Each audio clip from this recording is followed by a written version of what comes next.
Good morning, all my dear students, and welcome again to your EVS 1 online class. Myself, Miss Rupal, your EVS 1 teacher. Students, in the previous class, I explained you the half part of your EVS 1 lesson number 4, water safe for drinking. And today I will explain you the remaining part of the lesson. But first of all, we will revise what we have learned in the previous class. So students, in the previous class, we learned that some substances dissolve in water while some substances do not. आगे की class में हमने जो सीखा है वो पहले हम लोग रिवाइज करेंगे और बाद में आगे का लेसन स्टार्ट करेंगे. ओके स्टूडेंट्स, सो आगे के वीडियो में हमने समझा कि कोई कोई पदार्थ, सब्सटेंसेस मतलब पदार्थ, ऐसे भी होते हैं जो पानी में घुल जाते हैं. डिज़ोल्व मतलब घुल जाना. और कोई कोई पदार्थ ऐसे भी होते हैं जो पानी में घुलते नहीं हैं. We learned about a new term solution. और हमने एक और नया वर्ड सीखा और वो वर्ड क्या था? Solution. Means when a substance dissolve in water, जब कोई पदार्थ पानी में घुल जाता है, a mixture of that substance and water is formed. तो पानी के साथ मिलकर वो पदार्थ एक मिक्सचर तैयार करता है. This mixture is called the solution of that substance. Okay students? We also learned that some things float on water while some things sink in it. हमने ये भी समझा कि कोई कोई चीज़ें पानी के ऊपर तैरती है और कोई कोई चीज़ें उसमें डूब जाती है. The things that float are lighter than water and the things that sink are heavier than water. जो चीज़ें पानी के ऊपर तैरती है वो पानी से हल्के होते हैं और जो चीज़ें पानी में डूब जाती है वो चीज़ें पानी से भारी होती है. After that we learned about a new term, settling. उसके बाद हमने और एक नया वर्ड सीखा, that is settling. The process of allowing heavier particles to settle to the bottom of still water is called settling. Still water मतलब स्थिर पानी.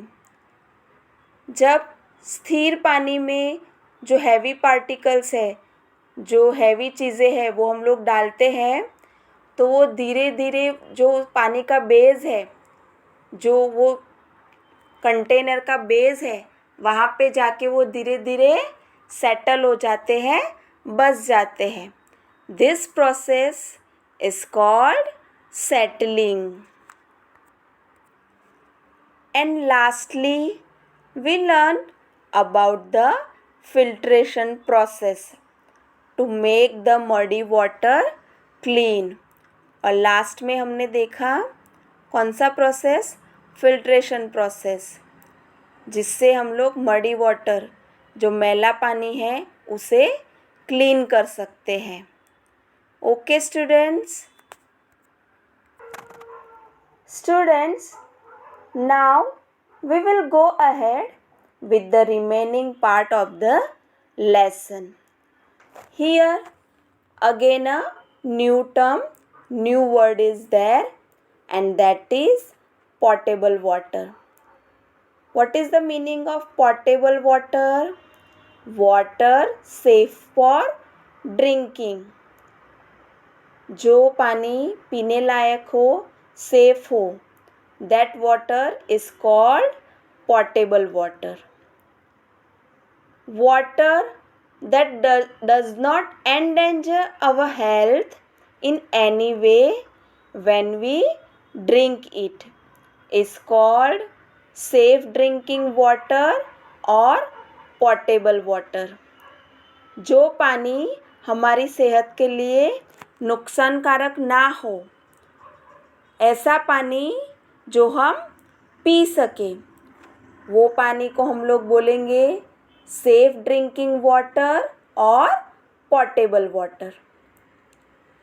We have seen some methods of making muddy water clean and transparent. However, such water may still not be potable. हमने आगे के video में, आगे की class में 2 मेथड देखे, settling method and filtration method, जिससे कि हम लोग मडी वाटर जो मैला पानी है उसे क्लीन और ट्रांसपेरेंट तो दिखा सकते हैं, कर सकते हैं, लेकिन अभी भी वो पानी पोर्टेबल वाटर मतलब अभी भी वो पानी पीने के लिए सेफ नहीं है. Now can you tell, in the rainy season the water of rivers and streams becomes muddy. Why we do not drink that water? जो बारिश में जो नदी और तालाबों में जो पानी भरता है, वो उसके साथ सॉइल पार्टिकल्स और बहुत सारी और चीज़ें मिलने से वो गंदा हो जाता है. तो वो पानी हम लोग क्यों नहीं पी सकते हैं, क्यों नहीं पीते हैं? Because bacterias present in that water, क्योंकि उसके अंदर बैक्टीरियाज रहते हैं, सूक्ष्म जीव रहते हैं, इसके लिए वो पानी पीने के लिए सेफ नहीं है. When on an exertion, if you find that the water of a spring or well there has a bad smell, would you drink it? अगर आप सैर पे निकले हो, एक्सर्शन मतलब सैर पे, और आप देखते हो कि जो स्प्रिंग और वेल मतलब जो कुएं का, झरने का पानी है, उसमें से बदबू आ रही है, तो आप ऐसा पानी पिएंगे?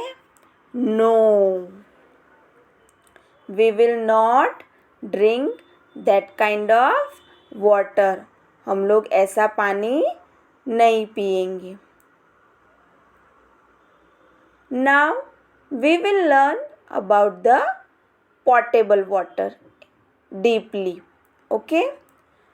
Drinking water must be safe for our health. Pure water has no taste, smell और colour.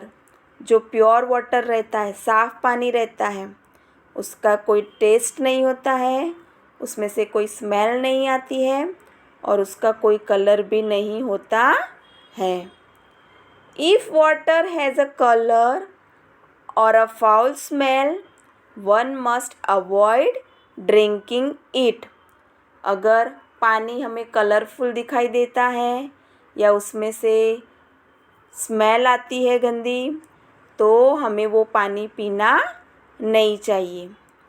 It can make us ill, इससे हम लोग बीमार हो सकते हैं. When we get muddy water during the rains, we allow it to settle before using it. we use alarm or filter the water. Its muddiness disappears and the water looks clean and transparent. Can we say that it is now safe for drinking? No. जब बारिश में हम लोग पानी भरते हैं, बारिश का पानी जमा होता है, तो उसको हम लोग फिल्ट्रेशन मेथड यूज़ करके या उसमें अल्लम मीन्स फिटकिरी पाउडर उसमें डाल के या फिटकिरी घुमा के उसको क्लीन और ट्रांसपेरेंट तो बना देते हैं, लेकिन अभी भी वो पानी क्या पीने के लिए सेफ है? नहीं, because still there are microorganisms in it. Microorganisms मतलब सूक्ष्म जीव. And this water is not safe for drinking. और ऐसा पानी पीने के लिए सेफ नहीं है. We may fall ill after drinking that water. अगर हम लोग ऐसा पानी पिएंगे तो हम लोग बीमार हो सकते हैं. Now here are some new terms, new words. Let's see them one by one. So first term is micro. So what is the meaning of micro? Very very small. बहुत सूक्ष्म, बहुत छोटा. Organisms means a living thing, सजीव. Microorganisms means सूक्ष्म जीव. A living thing that cannot be seen by the naked eye or even with a magnifying glass. Microorganism मतलब ऐसे सूक्ष्म जीव जो हम डायरेक्टली आँख से नहीं देख सकते हैं और मैग्नीफाइंग जो ग्लास रहता है उसका भी यूज़ करके उन्हें देख नहीं सकते, because they are very very small, very very tiny. Microscope. So what is microscope? An instrument for looking at very very small things which we cannot see with our eyes or even through a magnifying glass. जो चीज़ें हम लोग direct आँख से या magnifying glass से नहीं देख सकते, वो चीज़ें देखने के लिए एक इंस्ट्रूमेंट यूज़ होता है. वो इंस्ट्रूमेंट को क्या बोलेंगे? माइक्रोस्कोप. जिससे हम लोग छोटे से छोटे, सूक्ष्म से सूक्ष्म जीव को भी देख सकते हैं. Now do you know, if we take a bit of yogurt or a drop of buttermilk on a glass slide and place the slide under a microscope, we see very tiny living things in it. अगर हम लोग थोड़ा सा yogurt मतलब दही लेंगे या butter में छाछ लेंगे और वो ड्रॉप को हम लोग ग्लास के ऊपर रख के अगर उसको माइक्रोस्कोप से देखेंगे, ऑब्ज़र्व करेंगे, तो हमें क्या दिखाई देगा? उसमें हमें माइक्रो ऑर्गेनिज़म मतलब छोटे छोटे लिविंग थिंग्स दिखाई देंगे. They are called microorganisms. This microorganisms convert milk into yoghurt. They are useful for us. वो जो हमें सूक्ष्म जीव दिखाई देंगे योगर्ट में, दही में, उन्हें हम बोलेंगे माइक्रो ऑर्गेनिज़म्स. वो हमारे लिए यूज़फुल है. कैसे? कि वो दूध को दही में कन्वर्ट करते हैं. But all microorganisms are not useful. लेकिन जितने भी सारे सूक्ष्म जीव हैं वो सारे हमारे लिए यूज़फुल, उपयोगी नहीं हैं. Some microorganisms cause diseases when they enter our body. कोई कोई सूक्ष्म जीव है, माइक्रो ऑर्गेनिजम्स है, वो हमारे लिए नुकसानकारक भी है। जब वो हमारे बॉडी में एंटर होते हैं, दाखिल होते हैं, तो उससे हम लोग बीमार पड़ सकते हैं। They are said to be harmful microorganisms. So there are two types of microorganisms, useful microorganisms and harmful microorganisms.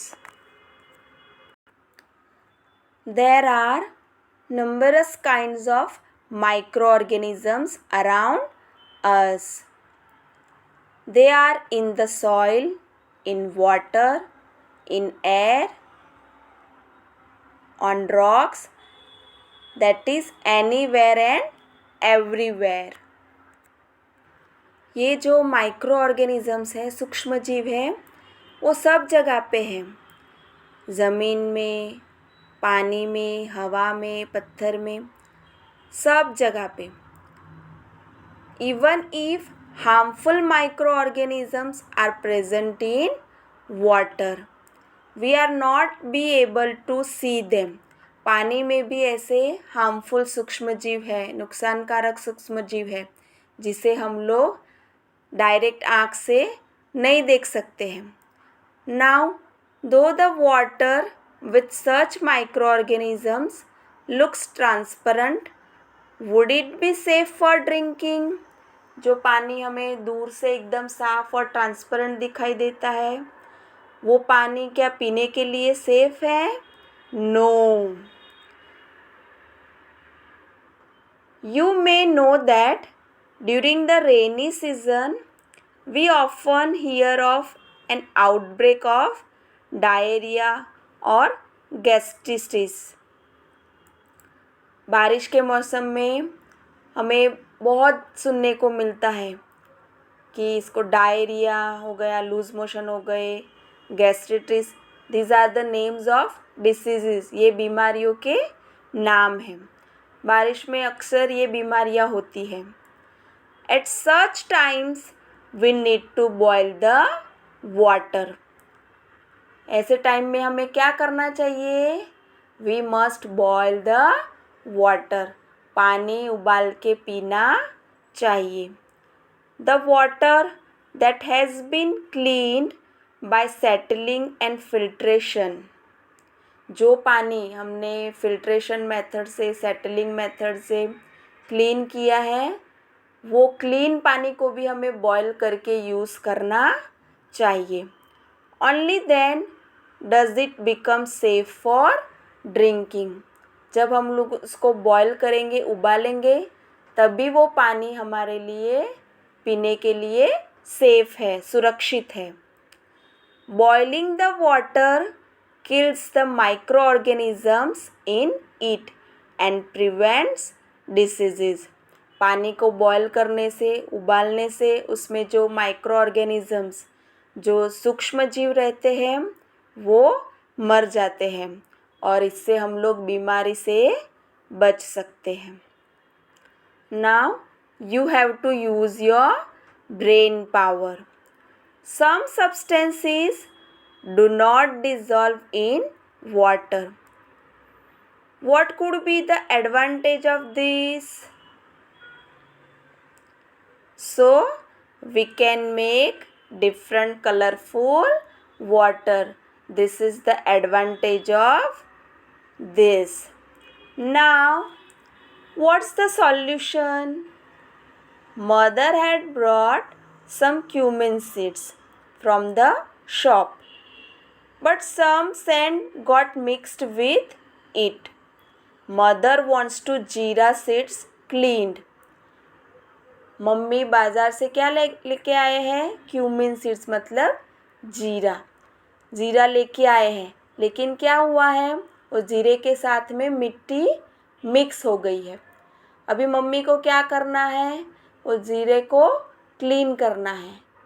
तो क्या करेंगे? एक बाउल लेंगे, उसमें पानी भरेंगे और धीरे धीरे वो जीरा है उसमें ऊपर से डालते जाएंगे। तो क्या होगा? जो सॉइल पार्टिकल्स है, जो मिट्टी है, वो धीरे धीरे पानी के नीचे के बेस के ऊपर जाके जमा हो जाएगी और जो ज़ीरा है वो पानी के ऊपर तैरने लगेगा। तो थोड़ी देर के बाद हम लोग क्या कर सकते हैं, हल्के से वो जीरे को अलग यूटेंसिल, अलग बर्तन में ले सकते हैं, कपड़े पे ले सकते हैं और उसको सुखा सकते हैं। ऐसे हम लोग वो ज़ीरे को क्लीन कर सकते हैं। Understood all of you? Okay, so what we have learn today? So, even in clean, transparent water, microorganisms can be present. जो पानी हमें एकदम क्लीन, ट्रांसपेरेंट दिखाई दे रहा है, वो पानी में भी सूक्ष्मजीव, माइक्रो ऑर्गेनिजम्स हो सकते हैं। It is necessary to have safe water for drinking. So, water must be boiled to destroy any microorganisms in it. तो वो सूक्ष्म जीव जो माइक्रो ऑर्गेनिजम्स पानी में प्रेजेंट है, उन्हें मारने के लिए, उन्हें किल करने के लिए हमें क्या करना होगा? We have to boil the water. पानी उबाल कर यूज़ करना चाहिए. I hope you all have understood the lesson. Okay, what you have to do? You have to revise the lesson at home. Soon we will meet in the next class with the notes of this lesson. Till then, stay home, stay safe.